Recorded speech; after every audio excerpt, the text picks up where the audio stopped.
I'm Sam Gunther, and today I will be your English teacher. The book we'll be discussing is The Alice Network by Kate Quinn.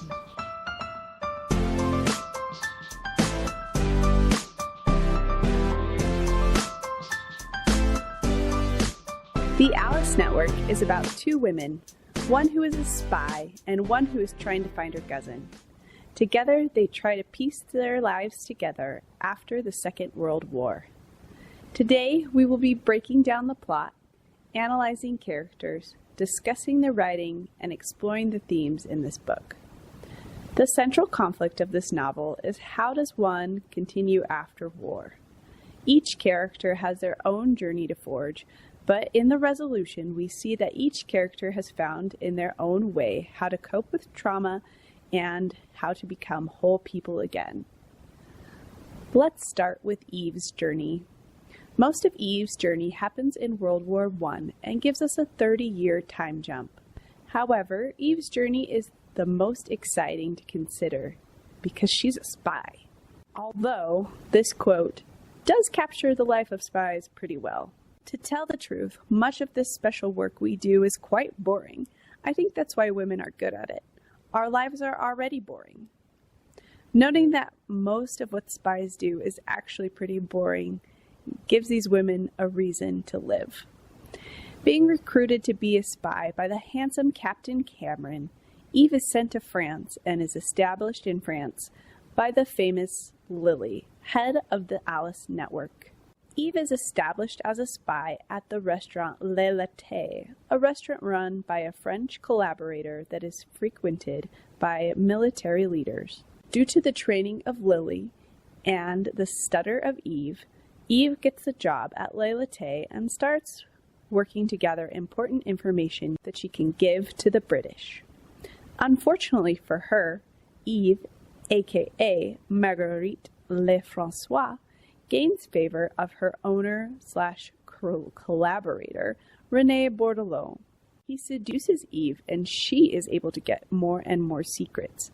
For example, the Kaiser visiting certain cities and when certain cities will be bombed. All of this is very risky because Eve has to lie to one of the trickiest men in France. But her ruse proves that she is an excellent spy.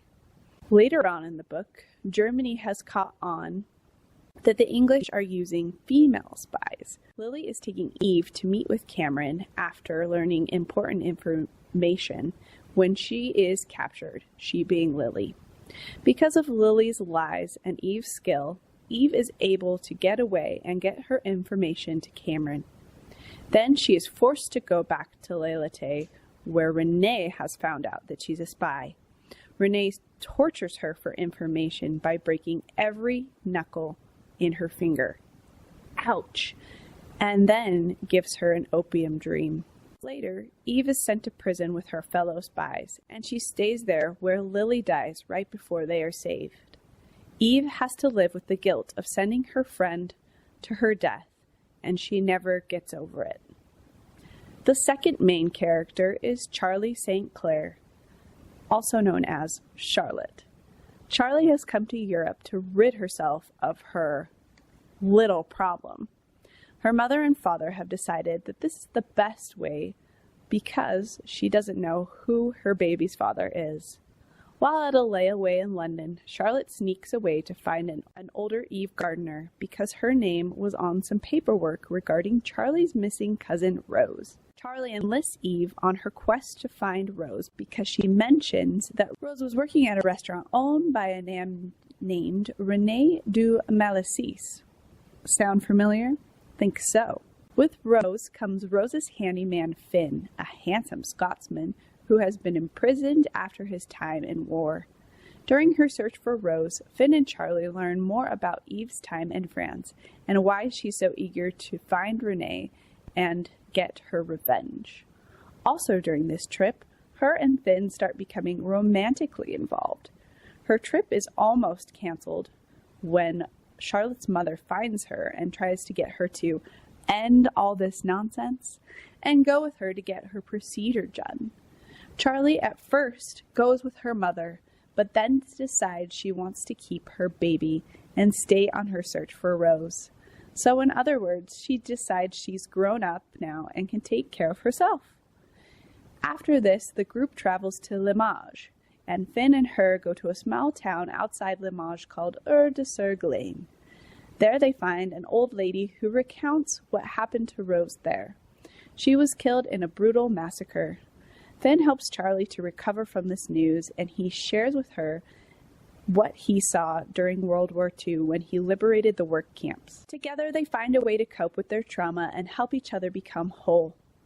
This leads us to the climax of the story. For me, the climax is when Eve and Charlie run to Renee at the hotel. They have a brutal lunch, and then both parties go their separate ways.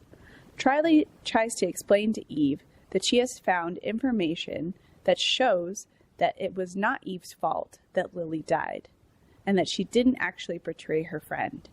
And she thinks that calms Eve down. However, Charlie leaves just for a moment, and when she comes back, she finds Eve and her beloved pistol are gone. Charlie takes their car and goes after Eve. However, they don't have an exact location for Renee.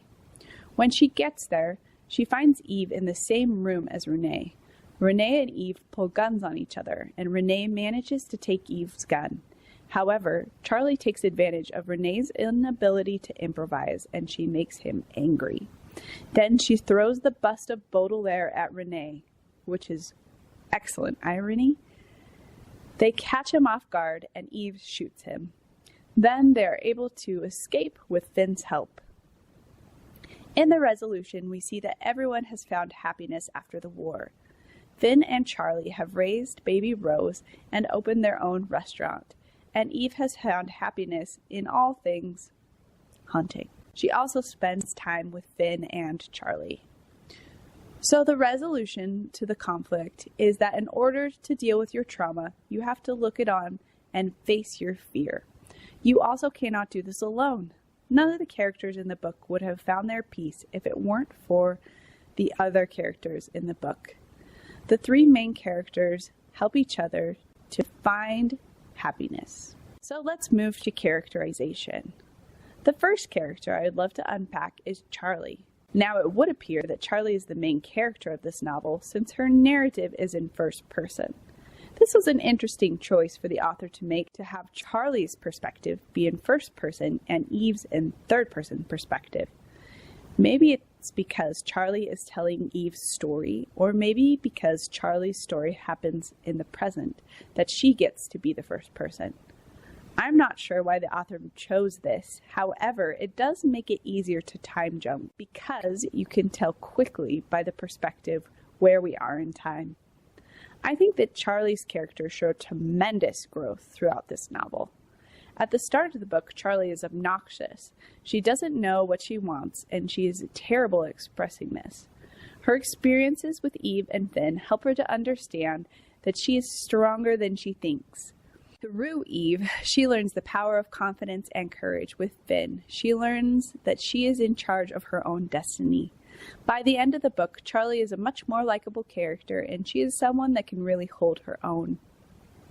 Eve's character changed not only from a young woman to an old woman, but from a scared secretary to someone who knows how to make a difference. Her growth happens as she becomes a spy and learns to use her stutter as a weapon. She also stays true to her friends, even when she's in the most pain she's been in ever in her whole life. However, she seems to have a regression once the war is over, and she doesn't know what to do. She doesn't have a place. Also, her belief that she has betrayed her mentor and friend really destroys her. Meeting Charlie helps her to find herself again. She was able to meet her fears, aka Renee, head on and put him in her past. Also, thanks to Charlie, she is able to make amends with her guilt. And forgive herself. So both of these characters mirror each other in growth. By finding each other, they are able to fix each other's weaknesses. Charlie finds a mentor who is not afraid of what people think of her and teaches her that it's okay to live outside the normal. And Eve finds a friend who helps her find the truth and defend her just like Lily did. The two complement each other quite nicely. Now, I love Finn, but he isn't as fun of a character to analyze as Renee, so I'll be brief. Finn is such a good person. I think this quote really captures his journey throughout the book. What I mean is, it's not a matter of age. There are boys age 50 and men age 15. It's all about what they do, not how old they are. If a boy messes up with a lass and he slinks off without fixing anything, a man makes a mistake, he fixes it, he apologizes. To me, Finn is a static character. He remains the same throughout the book. However, I do think his relationship with Charlie helps him to heal from the trauma. This, I believe, is a reflection of Charlie's brother. Charlie wasn't able to save her brother, but she was able to save Finn, and they are able to build that family that Charlie has always needed. Renee is another stagnant character, so stagnant, in fact, that it makes him easy to track down. However, he's such a good bad guy. Renee is a man who enjoys the finer things in life, and he's not afraid to do morally questionable things to get what he wants. So young Marguerite seems like a strange pick for Renee, but I guess he feels like he can mold her. He loves to be in control, so the situation between him and Marguerite is something that he craves. Renee's fascination with Baudelaire shows his true character. He loves to live on the edge and delve into the deep end. However, Eve was able to best him. This is interesting because he doesn't seem like an easy man to trap. However, his hubris gets the best of him. You know that his time with Eve broke him because he cannot trust anyone after her. Also, the way he treats Eve when he finds out that she has been embarrassing him, he must have been super embarrassed. Renee is the best bad guy for this book because there are no good attributes about him. He will never reflect and grow, and he just keeps falling into the same trap over and over again. Now I'd like to move to the themes in the Alice Network. The first topic I'd like to discuss is resilience and courage. Throughout the novel, we see each character dealing with things that scare them, but instead of giving in to their fears and backing down, they rise to face their demons. This is clear in this quote. What did it matter if something scared you, when it simply had to be done? We see Eve overcoming her fears many times as a spy, but our fears aren't always as exciting, which is why I love that the author gives us Charlotte. Charlie's fear is disappointing her parents. She's a real people pleaser. However, she stands up to her mother and chooses to keep her baby. This is a very brave move for an unwed mother who has lived an otherwise cushy life. I think that in this book, the author is trying to teach us that there will be bad things in our lives. That's inevitable, but we have the strength to overcome anything that scares us. This lesson is learned in the climax of the book when Eve is able to defeat Renee and when Charlotte is able to stand up for her. The second topic covered in this book is feminism. Women are a powerful force in this book. We see that with the power of the Alice Network, the most important spy network, was run by a woman. Lily is a force and she leads by example. My favorite example of this is when they are thrown in prison and Lily leads a strike. She knows the power of women in that work camp and she uses it against the Germans. Even when she's been beaten, she still fights. Throughout the book, Quinn points out the disparity between men and women and how much privilege men have. We notice this through the male spies and how they interact with the female ones. And she has her characters make subtle observations about the disparity between the two throughout the book. However, I do love that Eve learns how to take advantage of men's biases and use them to her advantage. This shows that while women don't like to be treated as less than, they are able to take the upper hand from men so often because men underestimate women's abilities. A quote that highlights this is, "Men are strange creatures. If a woman surrenders her virtue to an enemy, they are confident her patriotism can't be far behind.